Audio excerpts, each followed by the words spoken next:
Namaste, beautiful friends. This is Elle with Sacred Union Spiritual Wellness, hoping you are well today. Thank you so much for tuning in. If you are new to my channel, a special warm welcome to you. I hope you find this message valuable. If you do, please hit that like button. If you would consider subscribing to my channel, that helps my channel grow and get these messages to others who may benefit from them. And then also, if you would like to leave a comment, I would love to respond.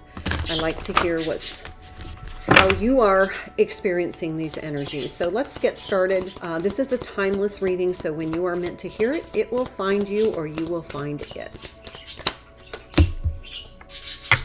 Quaking Aspen, we are one. This is the illustrated herbiary.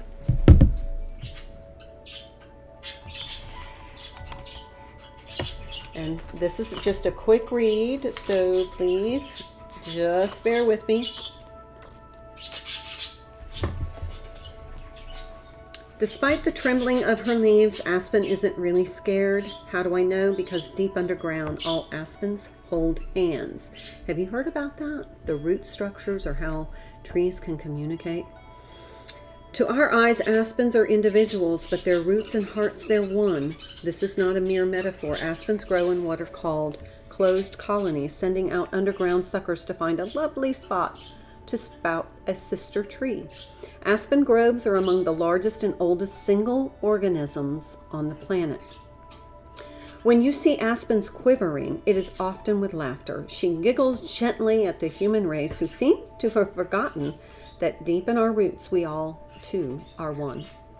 Aspens ask us to root into this sense of connection so we can let go of our fears. Oftentimes, our fears are about either losing someone, but we really don't lose people. They just transition, or we move into a different energetic frequency, but they are always still with us. All right, let's pull from the Enchanted Blossoms. Too many, but I am going to take the one I saw, which is Luck. And the flower is the Bells of Ireland. So Ireland might resonate with someone in this reading. I'm seeing the color green. And from the Soul's Journey Oracle, green being the heart chakra. Oh, we have a card called Failure. I understand that a mistake is only an opportunity to learn, so it's really never a failure. It's an opportunity to see things from a different perspective, learn a lesson, or possibly to give us an incentive to try a different direction. All right, now I'm going to pull from the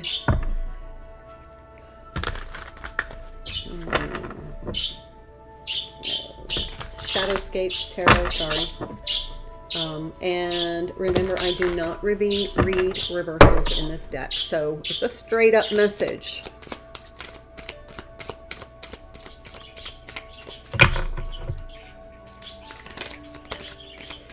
Somebody, well, let me pull the cards, the Lovers. Yeah, we were just talking about that. Let me pull the cards and then I'll interpret the reading. Two of Pentacles.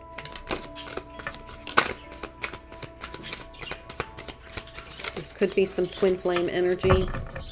Just getting that feeling. Six of Pentacles. Reciprocity. Six of Pentacles is all about reciprocity. The Fool.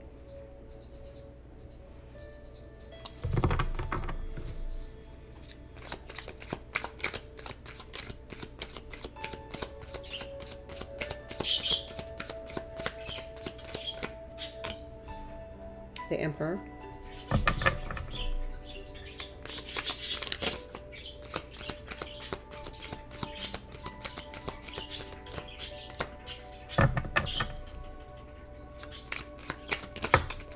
Last card.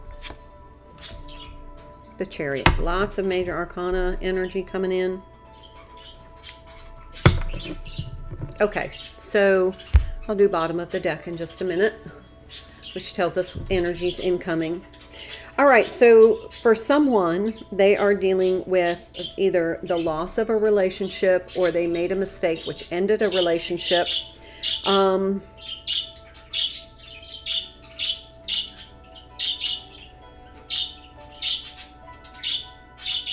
But I don't feel like the relationship was really reciprocal. This person feels like they were kind of like an overgiver.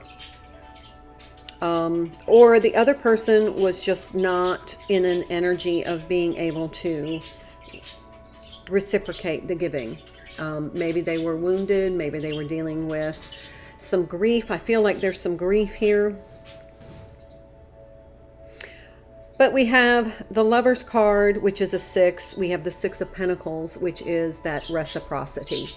It's always about balance. It's about flow. It's about being able to receive as much as you are able to give. And the 2 of Pentacles is this, to me, it's a struggling and juggling energy. It's vacillating. You're vacillating between, I feel like you're feeling like, did I overgive, overshare, overindulge the relationship? Because that's what your heart kind of told you to do. You felt like you wanted to be the giver in this relationship. It feels as though the relationship ended and you're feeling a little bit more isolated, alone, feeling very rejected.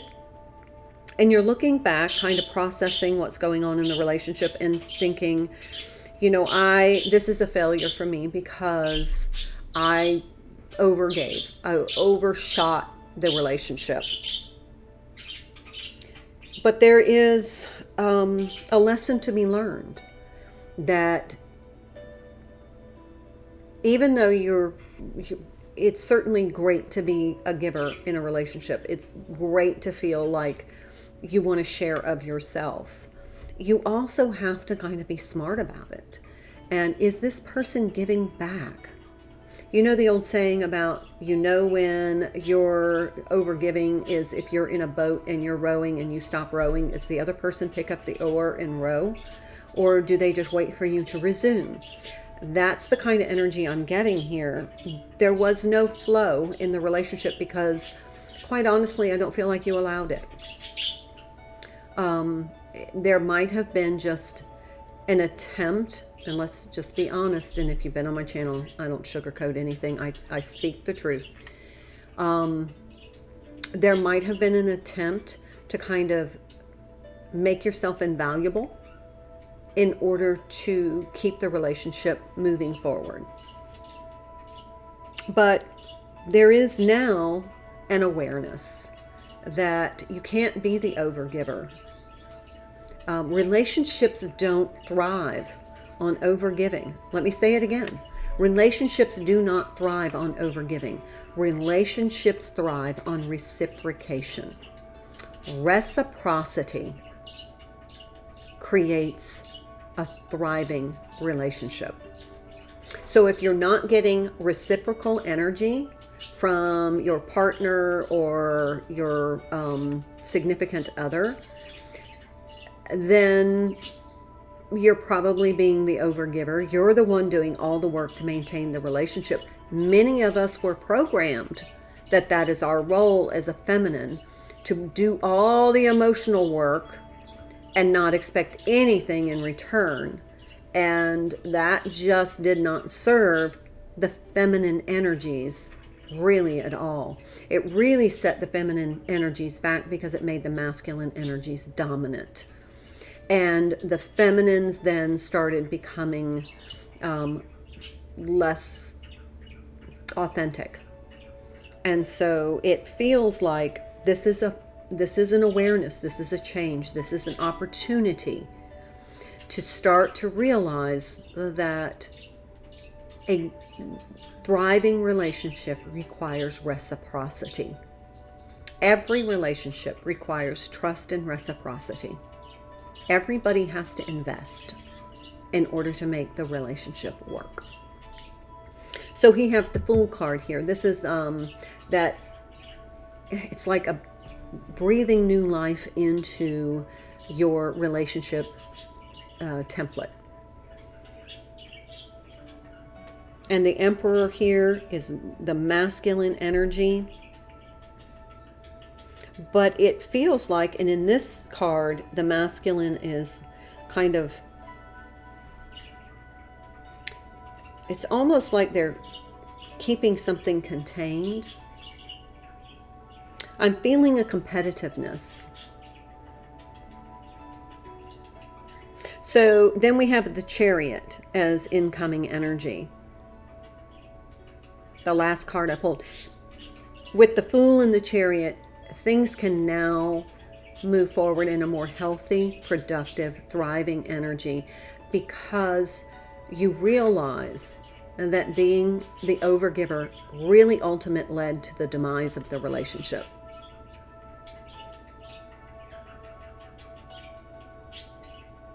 Now I'm going to pull on this, and it feels like this relationship came in to help you learn that lesson. It was a karmic relationship to teach you, and that's why the holding hands underneath the soil with this quaking aspen, because you wouldn't have seen it. The forest for the trees. You wouldn't have seen it any other way. So now let's pull on this luck energy. What is this luck card? What is this about luck? The Empress. There we go. The Empress is not an overgiver. Remember, the Empress is all four queens. Queen of Swords, Queen of Pentacles, Queen of Cups, and Queen of Wands.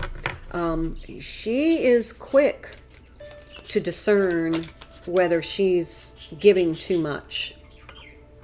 And she equalizes where she is willing to invest her time.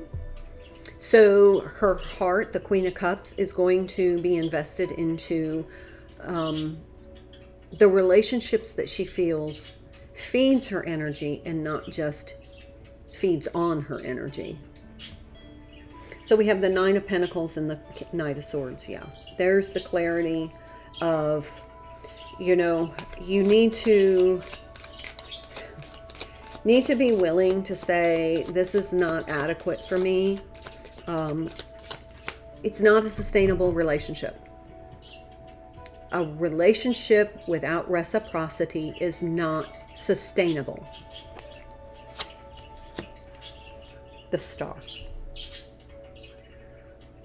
This is a lesson that needed to be learned, a karmic lesson about being an overgiver, and realizing that you need to allow the other person in the relationship to make an investment in the relationship if you want the relationship to be sustainable.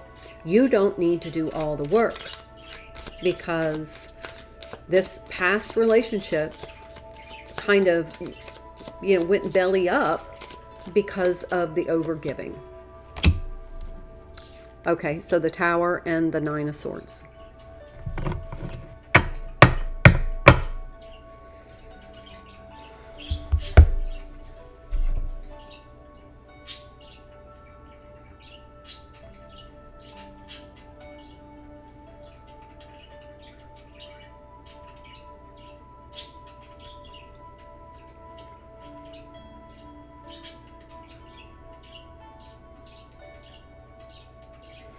I think you were so enamored with this person you were in relationship with that it was like, I'm all in.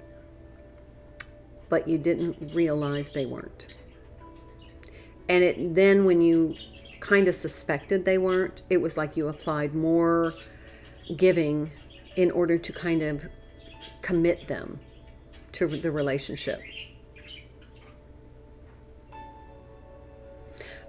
And there's been some anxiety. You've been mulling this over in your head day and night, day and night. Where did I go wrong? Where did I go wrong? And you're blaming yourself. You need to just forgive yourself. This is an opportunity to learn a very valuable lesson about overgiving. Overgiving comes from low self-worth.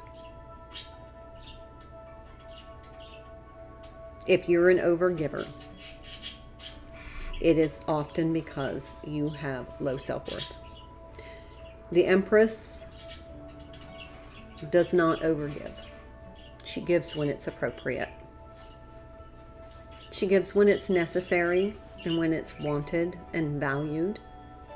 But she also says, I'm not giving up everything. I'm not going to always be the giver because I'm worthy of receiving as well. Yeah. All right, let's do bottom of the deck. We'll start with the, see, relationships. Told you.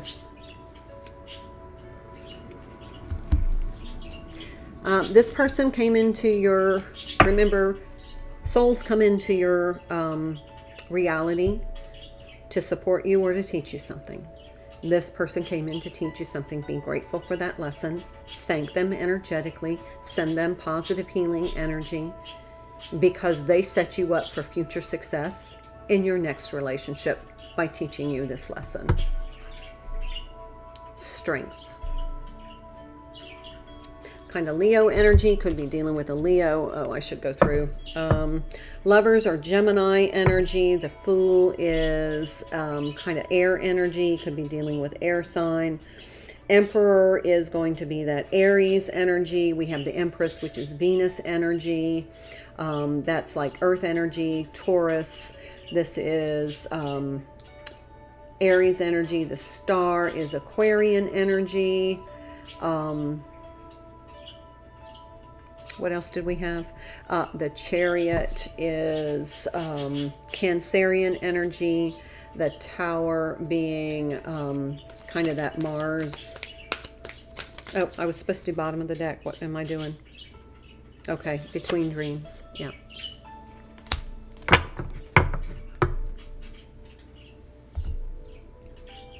See, look at how those two are entwined as well. And then bottom of the deck here is Ten of Pentacles. This is your incoming opportunity to apply this lesson to a future relationship that's going to bring a lot more stability and happiness and groundedness. This was not a grounded relationship. This was a relationship that kind of kept you in anxiety energy because you were really trying to force the relationship by being the overgiver. All right, that's the message I have for you. I hope you found it valuable. If you did, please like this video, hit the subscribe button, leave me a comment, hit that notification bell. You know the routine. Thank you so much for joining me today. I look forward to seeing you in the next video. Until then, namaste.